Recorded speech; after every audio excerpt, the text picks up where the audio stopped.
900,000 troops, what are they going to do when they come out? There'll be a bloodbath. The invocation of phrases such as pogrom, bloodbath, racial superiority, pick up the gun, and fight to the end reflect a medieval mindset and not a 21st century vision.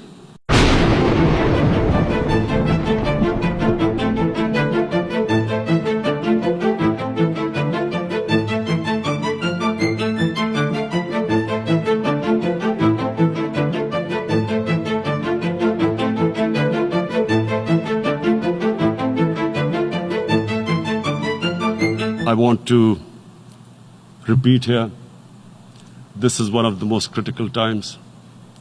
There will be a reaction to this. Pakistan will be blamed. Two nuclear-armed countries will come face to face like we came in February. And my belief is, La ilaha illallah, there is no God but one. And we will fight. And when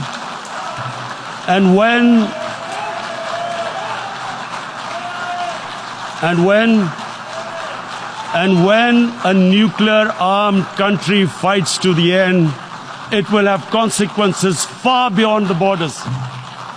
It will have consequences for the world, which is why I repeat I'm here. Because I'm warning you, it's not a threat. It's a fair worry that where are we headed?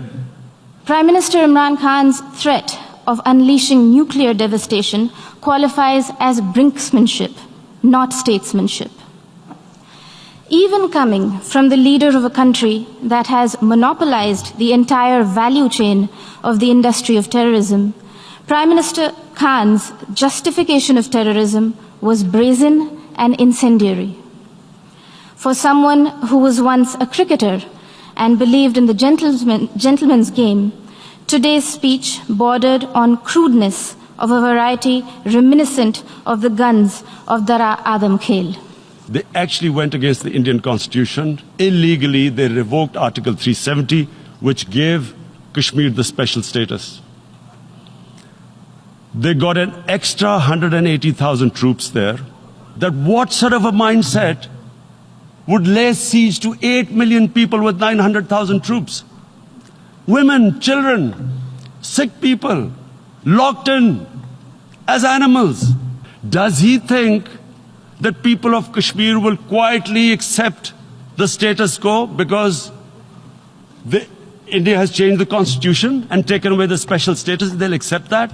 Mr. President, Pakistan's virulent reaction to the removal of an outdated and temporary provision that was hindering development and integration of the Indian state of Jammu and Kashmir stems from the fact that those who thrive on conflict never welcome the ray of peace.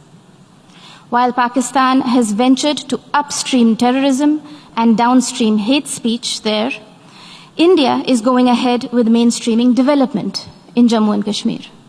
Mr. Narendra Modi is a life member of RSS. RSS was an organization that was inspired by Adolf Hitler and Mussolini, came about in 1925. They believed in racial purity, racial superiority.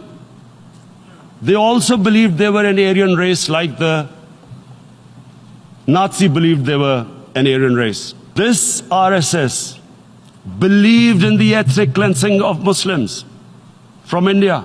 Mr. President, having mainstreamed terrorism and hate speech, Pakistan is trying to play its wild card as the newfound champion of human rights.